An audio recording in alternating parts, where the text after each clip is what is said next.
I'm Elizabeth Meller and I'm the ESG Manager at SMI. Welcome to our first ever ESG Digest. Today we'll be talking about carbon.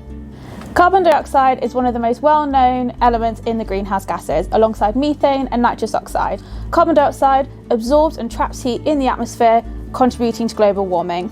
The impacts of this is extreme weathers that we have seen recently, including flooding, wildfires, affecting wildlife, agriculture and human health.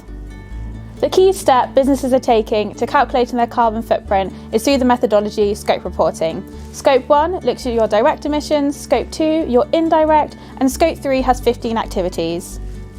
In 2022, SMI started working with Climate Partner, taking a holistic approach to our carbon calculations, looking at the previous year. In 2021, our total operational carbon footprint came to 251 tonnes. Last year, we calculated our total carbon footprint for 2022, looking at all activities in the scopes. Our total carbon footprint came to just under 21,000 tonnes, and our operational carbon footprint was 431 tonnes. This is what we offset. A key element to us calculating our carbon footprint is we were able to identify that 95% of our emissions sit within our Scope 3, and 64% is generated through our Rockware brand, through the products, packaging, and inbound logistics.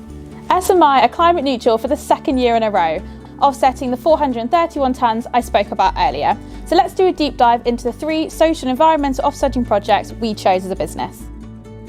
The first social project I'd like to discuss is providing energy efficient cook stoves in India. It's estimated that 85% of communities still use non-efficient cook stoves, which results in burning wood on an open fire. The energy efficient cook stoves can reduce the energy by 70%, relieving pressure on the forest, and actually it's estimated to give the individuals back 6 hours of their day. This can be used for education or working. The second project I'd like to discuss is ocean protection. This works with Plastic Bank, where local communities collect plastic from the shorelines, helping to preserve sea life. They then exchange the plastic at the bank for life benefits, including a hot meal or sending their kids to school. And finally, we've been supporting renewable energy projects in Asia, including solar and wind farms. If you'd like to keep up to date with our offsetting projects, please scan the QR code and follow it through to the portal. Alongside our offsetting projects, SMI have launched a number of ESG initiatives. Up first, SMI have pledged to plant 50,000 trees by the end of 2025. Last year, we successfully planted 10,000 trees. The great thing about trees are they absorb carbon dioxide and emit oxygen into the atmosphere, so it's a win-win. SMI have taken drastic steps to promote recycling culture across the business. Across both our sites, 93% of our general waste is recycled. We introduced products made from recycled materials which lower the emissions across the products and the packaging.